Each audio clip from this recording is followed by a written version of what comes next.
It's getting colder where I live, so I thought I'd bring a bit of summer to my channel.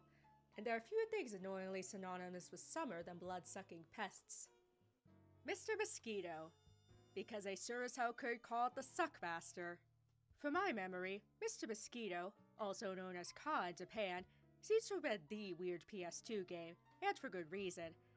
After all, how many games out there have you playing as a mosquito on a mission to suck as much blood as possible? And how many people are asking for a game like that? Well, someone thought it was a good idea for a game, so they decided to make it happen. The game opens with a monologue that tries to get us to sympathize with these little blood-sucking pests. Take the tiny, harmless mosquito, for example. Well, lady, mosquitoes are well known for being carriers of various diseases, many of which can be fatal, so I wouldn't call them harmless, nor should anyone feel too sorry about giving them a good swat. Also, only female mosquitoes bite and suck blood, so already this game isn't exactly scientifically accurate. Then again, I can't imagine many people care about that, so let's move on. You play as the eponymous mosquito here to infiltrate the Yamada house. The Yamadas are a typical Japanese family consisting of a husband, Kenichi, a wife, Kaneo, and a teenage daughter, Rena. Little do they know that they'll soon be relieved of some of their blood thanks to a tiny flying assailant. You'll probably notice immediately that the Yamada's voice acting is not very good. At least, the English voice acting isn't. All the characters sound like they're attempting to have cringy, stereotypical Japanese accents. Except for Rena, who's allowed to have a cliched American teenager voice, for some reason. Not that he sounds much better. That's strange. What is? Something's not right. Why am I getting mosquito bites? You are surely bitten outside. It's summer after all, and you have been coming home late, haven't you? What? Have you been breaking your curfew? You promised that you'd come home on time when we negotiate your pocket money increase.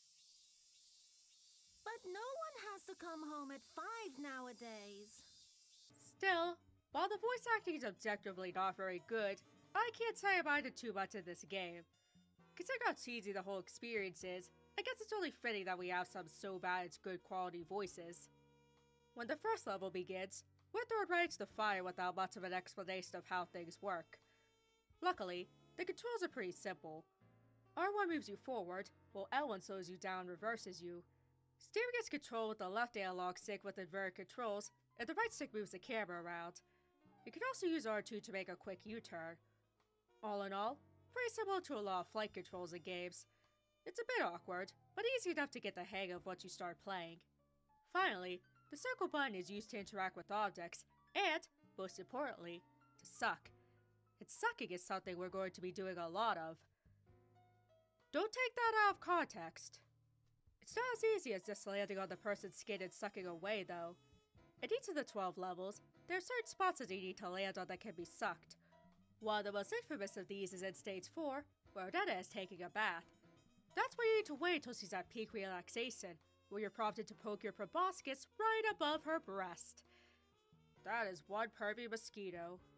These sweet spots aren't always immediately apparent, however, and you may need to wait until the unsuspecting human is in a particular position. Sometimes you need to interact with an object in the room in order to trigger these prime times. Once you land on one of these spots, you press R3 to stick your nozzle right into the skin. Then, you spin away with the right stick in order to collect the required amount of blood while staying within the blue zone. Throughout the stages, you can collect X tanks to collect extra blood, as well as food items and heart rings floating around the levels. For 100% completion, you'll need to collect all of these. The humans aren't about to let you take away their sweet, sweet blood so easily, however. There's an alert meter you need to watch out for, and when it turns bright red, that's when a battle begins. You'll need to hit their relaxation spots while avoiding their attacks, to which they'll cry out bliss if you do so successfully. Once all those relaxation spots are hit, the level will return to normal. You also need to be aware of various environmental hazards in order to avoid damage. As you progress through the game, the Yamadas become increasingly perturbed by their unwelcomed guest. Eventually, it culminates into an all-out war against the little prick, with Kenichi using lightning attacks in an attempt to destroy you. This is one weird family. The final stage is a family completely smothering their house with pesticides. It almost feels like a horror game. It's nighttime, and the mosquito sons flying through the house and infiltrating each of the rooms one by one. Then, he takes his fill of each of the family members' blood before buzzing away without a trace. It's almost like a vampire invading an unsuspecting human's home. A tiny, annoying vampire. The final scene has the poor Yamadas being forced to take their family photos while being covered in extremely itchy and unsightly mosquito bites. But not before they're photobombed by the little pest as one final fuck you. Also, if any mosquito-borne illnesses aren't going to kill them, then the constant haste of pesticides certainly will. But the mosquito story doesn't end there. In 2003 came the Japanese exclusive sequel, Ka 2, Let's Go Hawaii.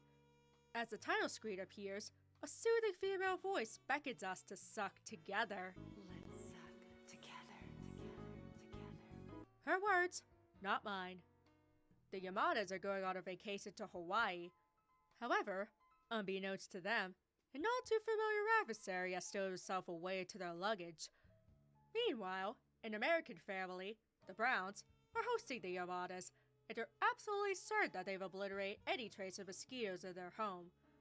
Or have they? Dun dun dun! This time, we have 2 campaigns to play through, with 2 playable characters to choose from. We have our old friend the Japanese Mosquito, and the totally radical American Mosquito. Before each stage begins, you can watch 2 cutscenes, which take place from the perspective of one of the 2 families. Interestingly enough, the Browns speak English with Japanese subtitles on the screen. Most of the time, you'll hear them being racist as hell as they gossip about their Japanese guests. Hey, maybe Japanese people only eat sushi. My guess is that since the Japanese are compact, their stomachs must be smaller too. You think? Well, I hope so. I couldn't tell you what the Yamadas are saying, seeing as how I can't speak Japanese. But I can only imagine they're doing just as much shit-talking about their American hosts. The gameplay is a bit different this time around. Controls are more refined, and you now have a stamina bar, which means you're more limited in how much you can fly. Also, you can now suck anywhere there's exposed skin. However, you also have additional objectives. During each level, your prey will have specific spots on their body that are ailing them, which are indicated on the left side of the screen. In order to proceed, you'll need to alleviate these pains by sucking on those particular spots. You can also do this by hitting those spots during combat. Which honestly, doesn't sound like a terrible trade-off. Sure, mosquito bites would still be annoying, but if I was feeling like absolute crap from sickness, and a few well-placed mosquito bites could have me feeling good as new, I wouldn't mind getting bit nearly as much.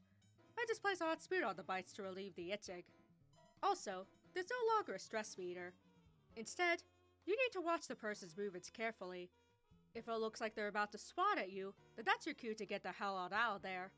Additionally, you're now able to upgrade your stats after completing a stage, such as improving your stamina, and how much relaxation you could give a person if you enter a battle. I'm sure there's a few things I'm missing, but that's about the gist of it. I'm sure someone with at least a decent grasp on Japanese would probably get more out of it. Unfortunately, I have to rely on Google Translate and whatever guides exist on the internet. In conclusion, these games suck. And I mean that in a good way. I won't pretend these are underrated hidden gems. What you see is pretty much what you get. And what you get is some bizarre, goofy, and genuine fun. And if you ask me, if you're going to spend a few hours sucking at something, you might as well be sucking as Mr. Mosquito.